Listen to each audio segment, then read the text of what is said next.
Alrighty, well, good morning, everyone. My name is Douglas Dendy. With me today are my teammates, Damian Salazar, Dylan Montgomery, and Riley Egmeyer.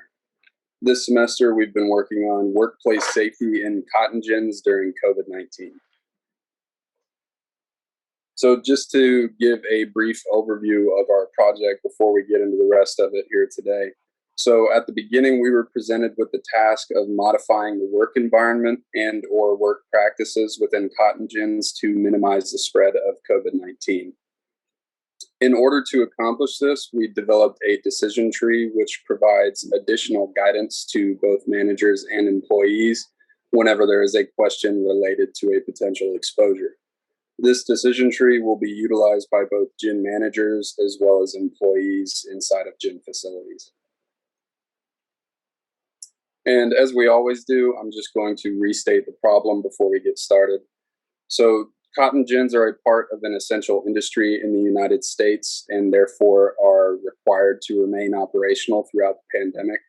So the question that we have been trying to answer while working through this project is how do we safely and effectively keep gins open and operational throughout COVID-19? This can be done through physical changes to the work environment or policy changes, and we've been working to create a method of standardized decision making for all things related to COVID-19. We also have to keep in mind that there are employees living in shared housing scenarios as well as employees living locally in private residences. So we have to make sure that our decisions are tailored to all groups of people and are beneficial to everyone involved. During our last meeting, we took a look at our finalized decision tree that we produced as a team. Then we went over our risk analysis for our proposed solution. Then we got into discussing our implementation plan for this decision tree, which was inspired by our client's suggestions. And now just to overview what we're going to be covering throughout the rest of this presentation, we're going to, in short, just take a look at the work that we've done throughout the semester. We'll begin by reviewing some background information about this project, which we viewed as crucial during every decision that we made throughout the semester.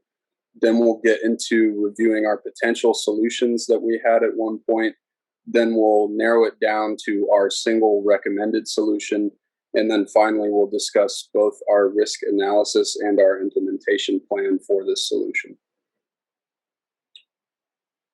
Now, to start off with that background information that I mentioned, there are over 200 cotton gins in the state of Texas with over 900 gins nationwide. And these gins in the state of Texas are primarily located in rural areas, which is beneficial when dealing with infectious diseases, because obviously the most dangerous places to be during something like COVID are going to be highly populated areas, such as Dallas, Austin, or Houston. So being located in a rural community it makes this problem slightly easier to deal with and just in general more safe for your employees. Ginning takes place primarily from October to December every year, and these are mainly seasonal workers who come in from out of town areas to operate the machinery inside of ginning facilities.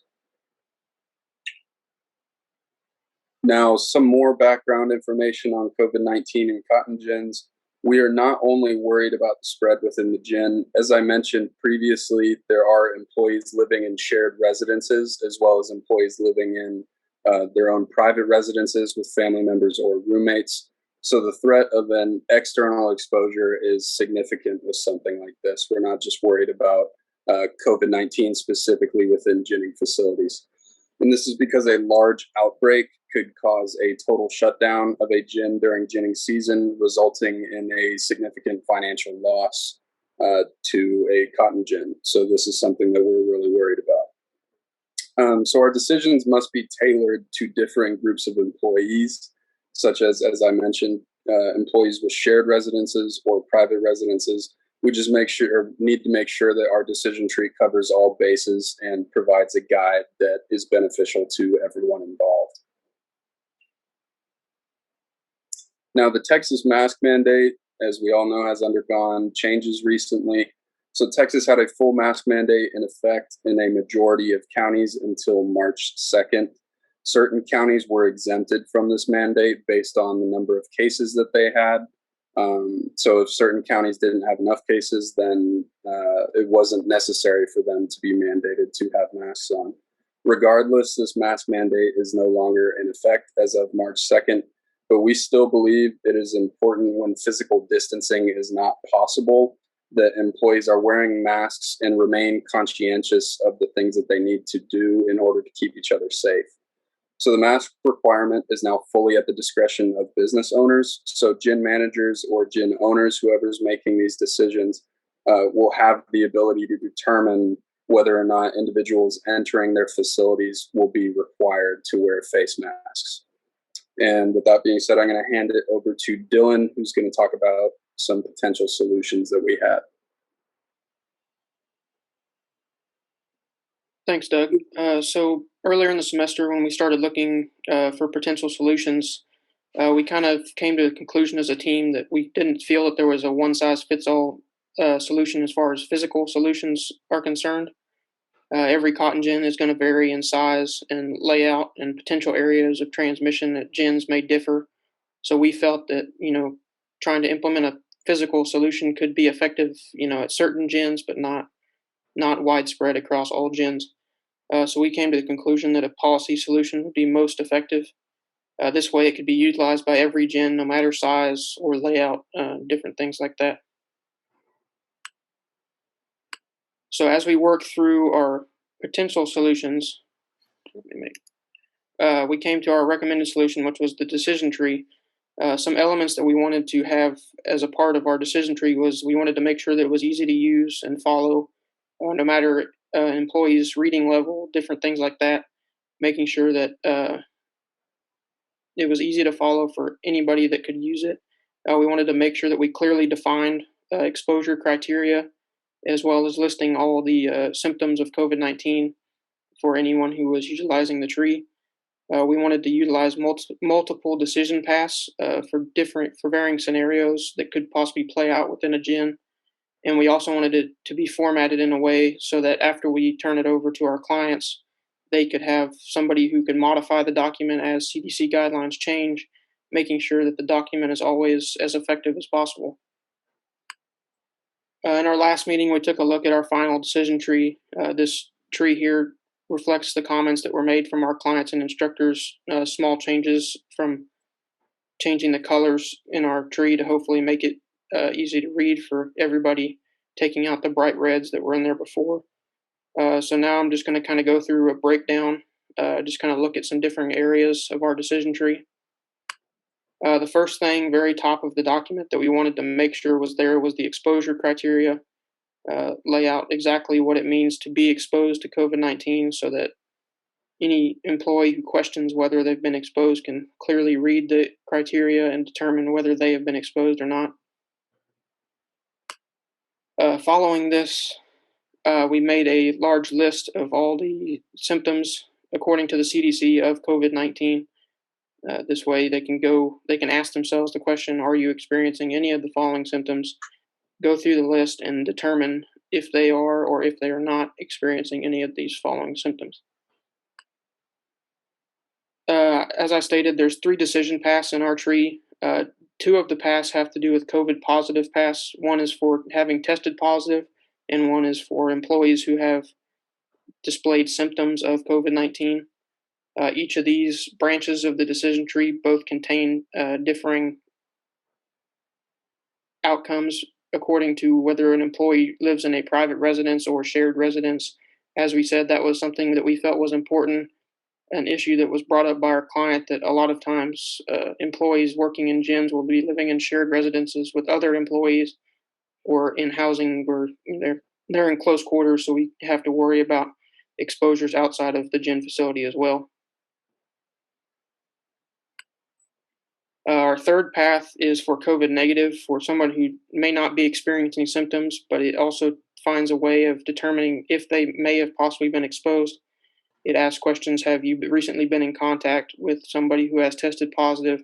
And if they have, it determines the level of which they were in contact with, whether they were within 6 feet or outside of 6 feet, and gives them options for what to do in scenarios such as if they were within 6 feet for 10 or more minutes, they need to wait 5 to 7 days, according to the CDC, before getting tested to allow symptoms to onset if they have been exposed.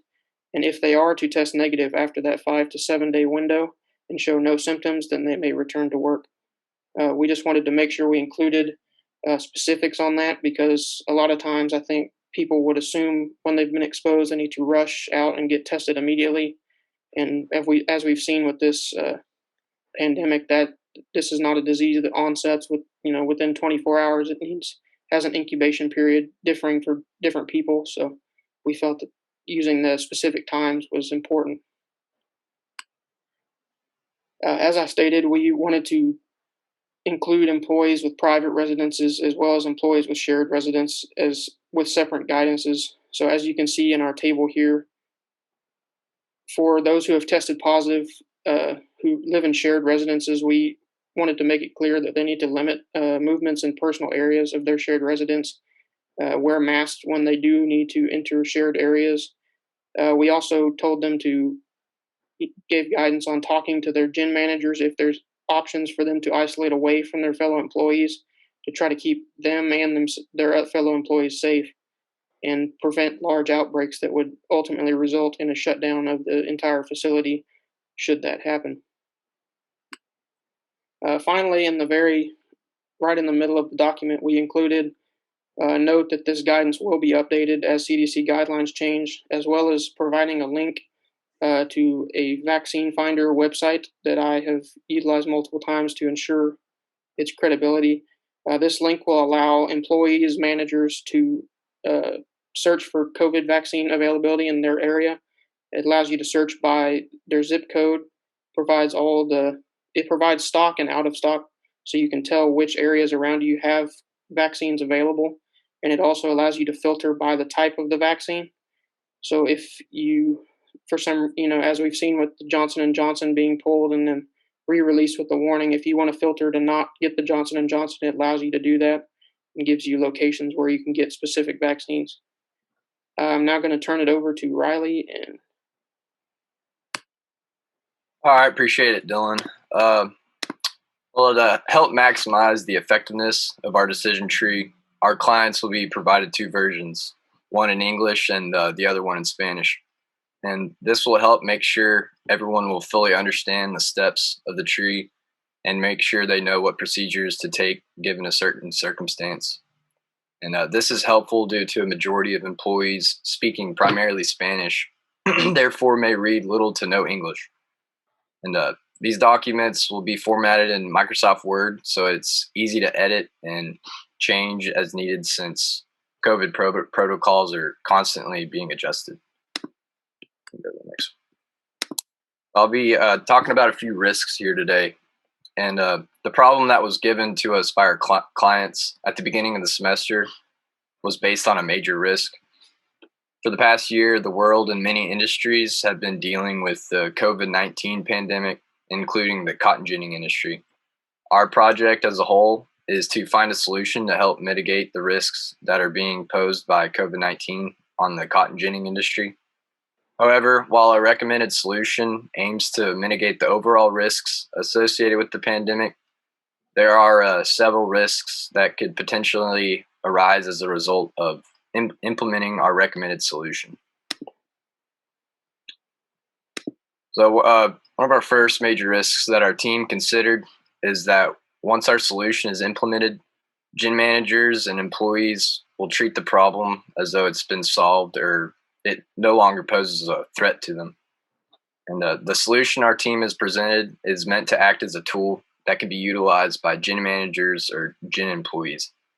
Its purpose is to provide standardized decision-making across all cotton gins in hopes to be able to safely and effectively operate cotton gins during the pandemic. In order to mitigate this risk, it must be made clear that our solution will act as an additional guidance to measure that are already in place across our country. Our decision tree is not a cure for COVID-19, but rather a tool that we hope can only help gin managers prevent spread within their gins, but provide guidance for employees that may contract COVID-19. As we have seen throughout the pandemic, there is no 100% effective solution to stop COVID-19, but through different solutions and standardized decision making, such as our decision tree, there are ways to mitigate or reduce the overall risks posed by COVID-19. Another major risk that our team has considered is that our solution proves to be ineffective or not useful at all. After implementing our solution and beginning to be utilized by cotton gins across the state, there is the potential chance that we will have significant amounts of cases within the cotton gin industry. There is a risk that decisions made within gins based on our decision tree will prove ineffective towards safely and effectively operating the gin. Additionally, there is also a risk that the solution we implement is too difficult to understand or not viewed as useful by gin managers and their employees. In order to mitigate this risk, our team's goal has been to design a decision tree with an easy to follow decision path. As I previously discussed, this decision tree will be provided in both English and Spanish due to some workers speaking primarily Spanish, so they can utilize the tree as well. An idea has also been given to us by our client to create a decision tree that contains primarily images or graphics that could be used for those employees who might not even be able to read at all.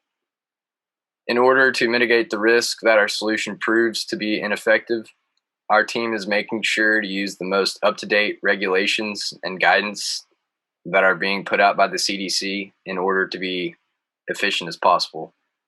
Again, like I've said before, our team has also designed our decision tree to be modifiable so that after the solution is implemented, the decision tree can be updated due to CDC guidelines constantly being adjusted for the COVID-19 virus.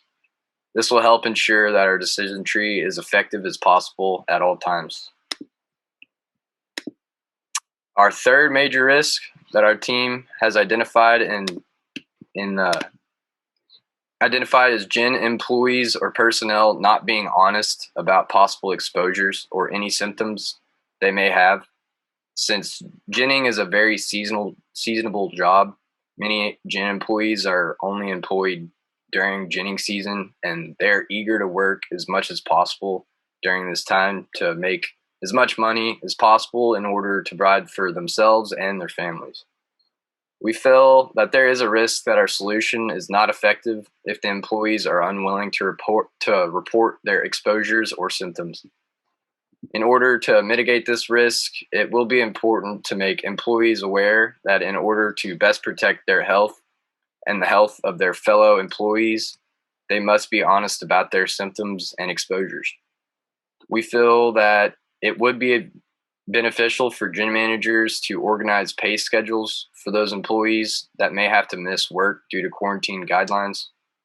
We feel that potential loss of wages is a major contributor for the reason employees lie about their health. And now I'm going to pass it out to Damien to finish this off.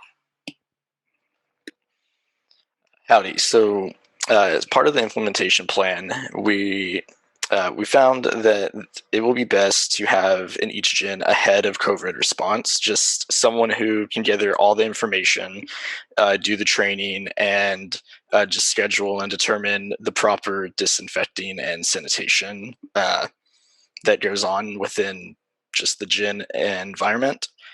And without the head, it may get a little too disorganized, and there may be conflicting things as like maybe the wrong person was told about the exposures, so no one knows why exactly the employee could be missing if like that's why they're gone due to exposure or symptoms. And the best way that we found to just implement this by sending it out is distributing through email and websites. So it can go onto the TCGA and USDA websites, just somewhere there where you can just click on like a tab that leads you just how to handle COVID. And through the emails, they will be able to like potentially print these off, put them in posters, put them in high traffic areas and such. And so it's going to be really important to educate all employees in this. And so, as the head of COVID response, you can implement like just a little like safety thing in your normal safety like meetings that you may have every morning or like once or twice a week. Just like 30 minutes to an hour of just talking over the symptoms and what to do if you are exposed, test positive, or just any general questions about COVID, such as how long you have to miss and things like that. Um, Another big thing is a lot of people still really don't enjoy wearing masks when they don't have to. And so they usually would just not do it. And in these meetings, you can also just kind of teach why you should be wearing a mask, not necessarily for yourself, but for others and the company, just to keep things running smoothly and potentially prevent a mass outbreak. Um, and the workers will need to just adapt to everything, which I would assume most workers will tend to do what they have to in order to keep their jobs. So this might not be too difficult. But yes, the workers will need to change to the current environments and policies, everything such like that in the gens. So probably the biggest thing for implementation is analysis, just collecting data week to week, month to month across all gens, and you can look at that and just figure out what other gens are doing and see if it's working compared to what you're doing in your own gen. If anything needs to change, you can go ahead and change things, such as maybe you need to keep workers a little more isolated from each other in the environment if you seem to be having too many cases pop up.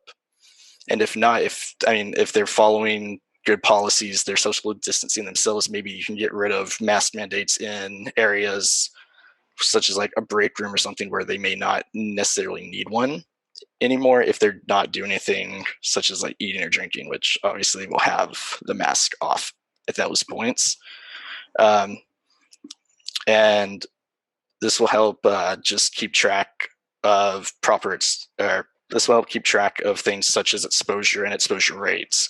You can determine maybe it's only workers who live in private residences that aren't really following these guidelines as well, because they may not be overwatched as like people in a shared residence. They may have they may be monitored more closely potentially, since they are living together close to the actual gens and farms themselves.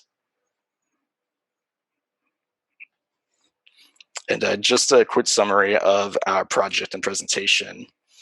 We looked through all of our work for the entire semester, and we adapted accordingly, changed things according to our clients and instructors, what they felt should be changed. We looked into multiple things. We did that breakdown of the decision tree just to completely show everything, each step of the process, the 3 branches and everything like that. We talked about our potential risk, how we plan to just mitigate them and help slow down the spread and exposure rates. And then our implementation plan, we just went over that. Next slide.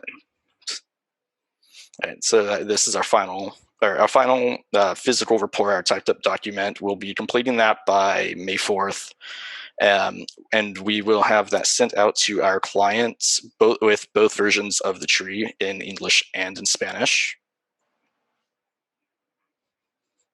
And I just want to give out a few acknowledgments to our clients, Kelly Green and Dr. Greg Holt, our faculty advisor, Dr. Harden, and instructors, Colonel McGee and Dr.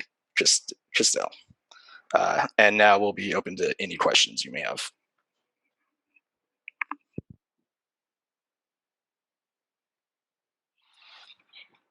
Go first. Yeah, go ahead, Kelly. You and Greg take the first questions. I really like the addition of the implementation ideas and talking about the risk and the fact that plants need to have a head of COVID response and think about mask policies and all the things that you kind of added to to the actual document. Those are important to make this thing work. And I think the point that the fear of not getting paid equals a decrease in reporting is absolutely correct. I think that's something that we've identified. So I excellent job all the way around, and I really like the way you guys tied this thing up and kind of gave a good set of instructions for implementing it. I would say on your written report, if that's incorporated into the written report, I mean, I would envision taking this and putting it on our website with the posters. Here are the posters, but also here's a report kind of giving you more information about things to think about. So maybe that head of COVID response doesn't just get the posters, he gets the report and reads that. So it's, when you're writing it, kind of be thinking about that as your audience. Two things on the slides, and I won't. I don't think you necessarily need to go back. Well, you can if you want. Back to the very beginning.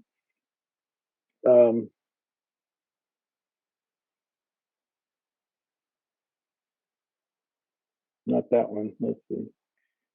Keep going. It's the 900 gyms in the United States. There it is. We have just about 200 gyms in Texas, but there are only about 450 gyms in the United States. 531. 531. I was gonna say. 500, is that the number? Okay. Yeah, Yeah, I 531. know we're a little less than half, but not a whole lot less than half. Yeah, that's my mistake. I guess I just got the numbers wrong. I apologize. Well, the numbers change a lot, and I mean they tend to just go down. So if you found an older number, that number was right at one point. And then there was a mention of 6 feet for, I think you guys had 10 minutes. Yeah. And I'm pretty sure it's 6 feet for 15 minutes, but it's 15 minutes over a 24-hour period. I don't know if that'll fit in that little box, but I think that's important because it's not, it could be 3 5-minute stretches over a day.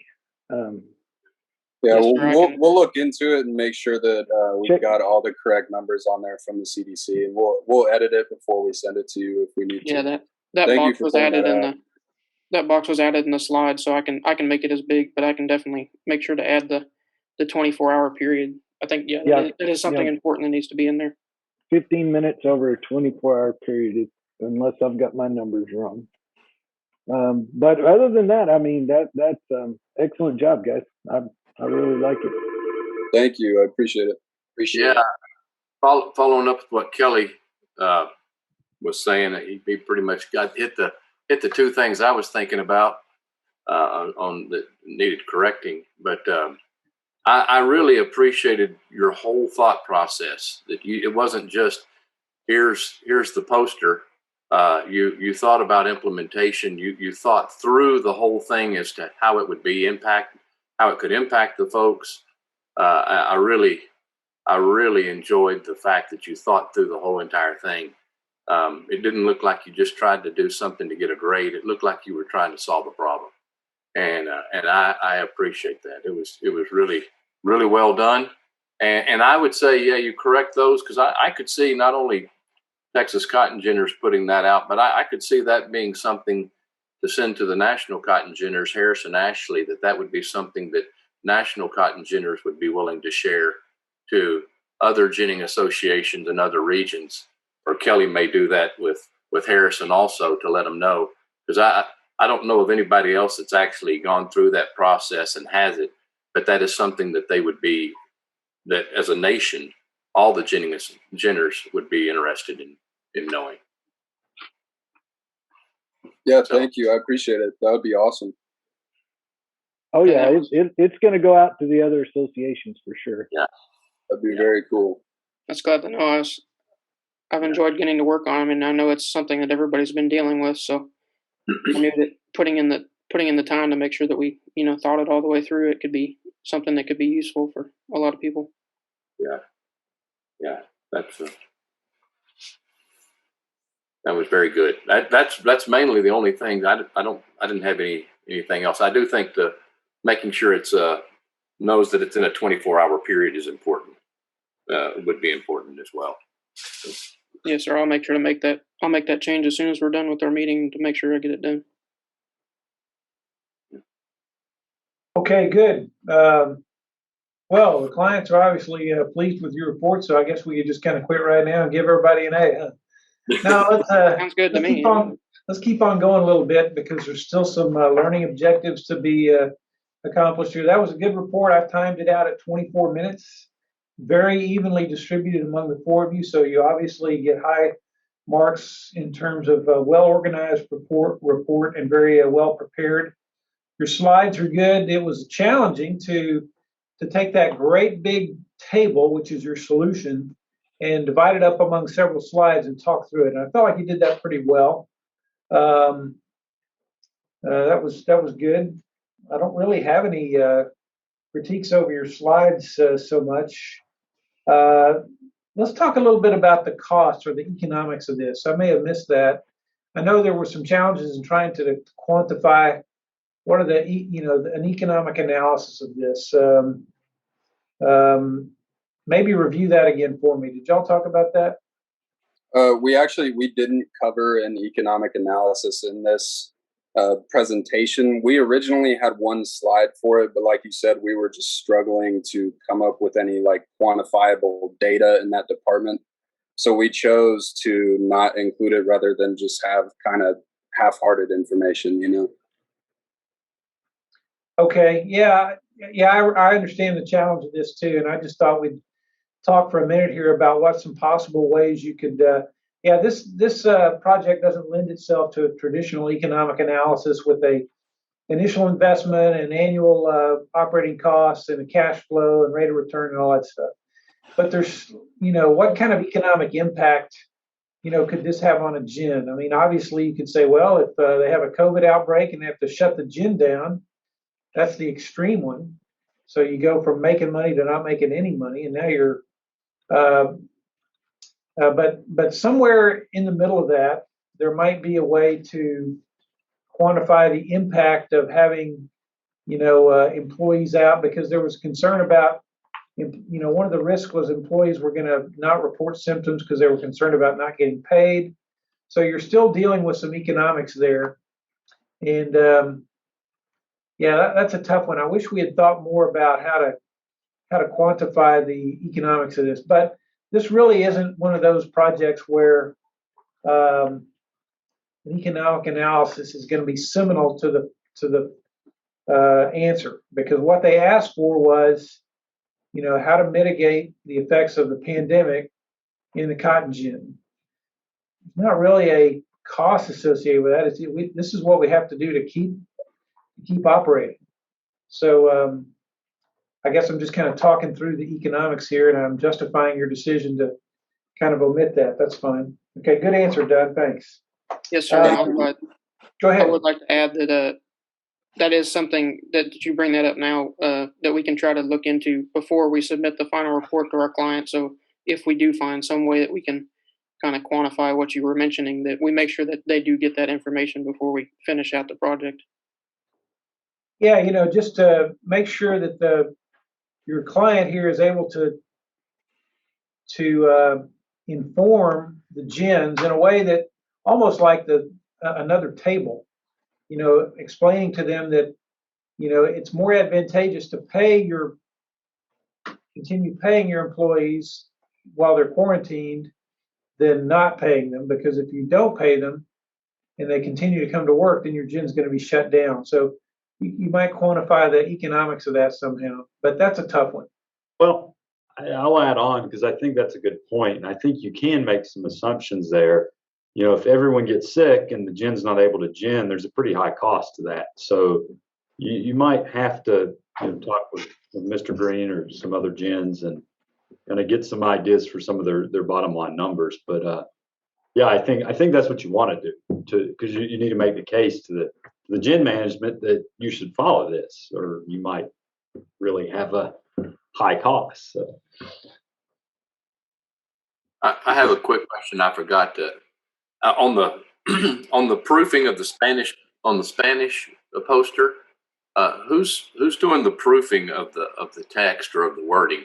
Because I know sometimes you can have a direct translation into Spanish, and that may or may not be the dialect of Spanish that is probably commonly used among the ginning industry personnel. Different terminology. That is something I was thinking about, that try to find somebody before I send it out to make sure it's, proofed in a way that it's not just, it's not Google translated and it's, it's not directly. So yes, I have been thinking about trying to find, somebody to proof it and make sure it's, in a way that, people actually utilize. Yeah, like you were saying, it's not going to be a direct Google Translate. Like most of those guys kind of use a sort of Tex-Mex anyway. Yeah. And I know where I'm from. I have quite a few friends that are very they can speak both languages, and what they do speak is Tex-Mex. So I could probably send it over to them and just get a couple of them to check it out, just make sure it's all good before it's out and final. Well, there's Texas Cotton Ginners Trust, and I'm not trying to volunteer Luis Garcia, but I mean Luis, I know that's probably where Kelly was going to go with that. But since Texas Cotton Ginners Trust actually does safety, and this would fall within the purview of safety, Kelly, you might speak to that, but I think he would be good at proofing and understand the nuance to the dialects. Yeah, and that wasn't where I was headed, but Lewis is always a good resource. I would not assume that a lot of these guys are coming from Mexico and Honduras and Guatemala, and that's where you've got to be really careful. You probably actually want to go more to formal Castilian Spanish for the translation. But Lewis could answer that question better than me. They've spent a lot of time talking and figuring out, what are the best ways of doing that. So maybe for your report, so that you don't have to mumble around with that, just do straight Castilian Spanish, and then since you are presenting documents that can be modified, that's something that we could do on this end if need be. Yes, sir. Yes, sir. Here's a general question, something you may not have thought about. Do you have any idea how literate in English or Spanish some of the gin employees may be? You have some words in there that are somewhat technical and may be beyond the education of some employees. Have you given any thought to this or talked with your clients about it? Yes, Dr. Go ahead, Bill. I'm sorry. He did bring up trying to make a more graphical kind of poster that could possibly, not be the one-page restricted. I've been, trying to look for, examples where this might have, because this is definitely not just a cotton ginning industry, issue. So I'm sure there's examples that people have, tried to utilize to do kind of a graphical kind of safety poster. So that's definitely something we've been looking at. I know we've been, trying to work on this table, so it may not have gotten as much attention as we probably could have given it. But yes, that is something that we did mention, that they may read little to no English, but they may read little to none at all. So yeah, yes, that is something that is considered. Well, and to be fair, I'll tell you right now, I was not assuming that everybody in the plant could read this thing. Right. What you're hoping is that there's one person in the house or two people in the plant that can follow it. Right. 100% literacy is just not going to be there. So that's one reason I'm not terribly concerned about some of these details, because you've got one or two people in the gym that'll be able to read it, and they'll explain it to the other guys. Well, and to your point of implementation, when you said to have basically a point of contact, that was one of the things that really jumped out to me that I thought was very well thought of. So it's not just, hey, stick up a poster and let everybody figure it out. Yeah. Here's somebody directing the show, and this is the point of contact to go to, and that was very important. I agree. And you mentioned the weekly safety meetings that gyms often do, to incorporate that as an element in there. So it's brought up repeatedly. Okay, great. That's good interaction. I appreciate everybody answering up here. I got one more question here to make sure Damian Salazar has a chance to answer a question, because that's what we're grading you on as well. Damian, what was the biggest challenge in this project from your perspective? I think the biggest challenge just was at first when we were developing things from like January to February, there were so many constant changes that the CDC was having. And then it got to the point where it was about a month and a half ago where I remember Dr. Fauci was also saying that double masking should be enforced in some areas.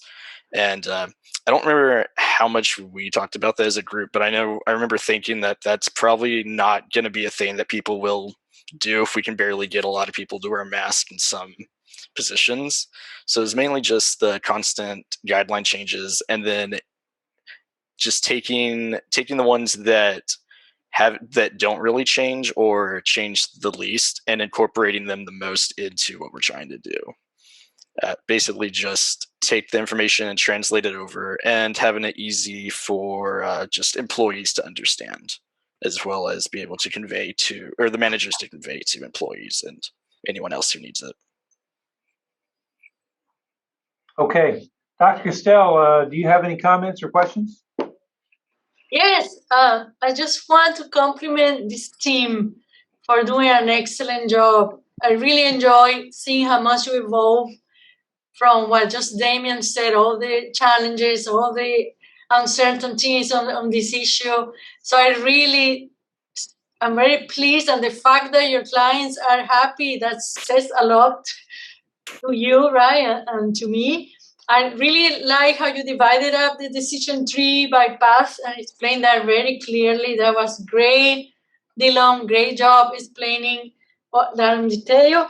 And like Dr. Holt, I had those issues about who's going to do the Spanish translation, how is that going to work? And I can see that you are thinking about that, and you have to, I like that it's the bilingual aspect of this document, and the fact that you are even considering the graphic version, because as Kelly said, you might have a lot of people who are not able to read that document. But overall, I have to say excellent job. I'm very pleased. I feel honored that I went through this process with you. It's a very nice development of the team. So great job. Congratulations. Thank you so much. I really appreciate it. Okay.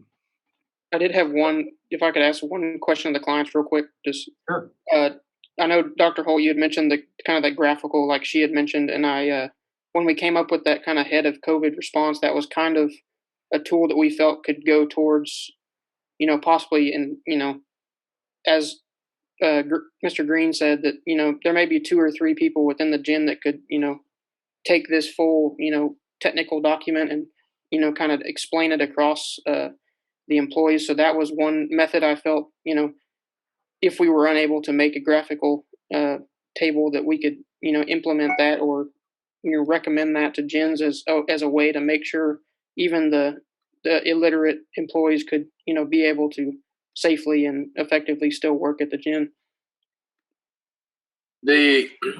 Obviously having a point of contact and somebody explaining that's probably what would happen in most cases. I could see the challenge of a graphical for every single decision. Actually, if the green one may not necessarily need the graphics. It would really mainly be if you're exposed, or if you test, you're sick. That's the one to alert them, that they could just see something.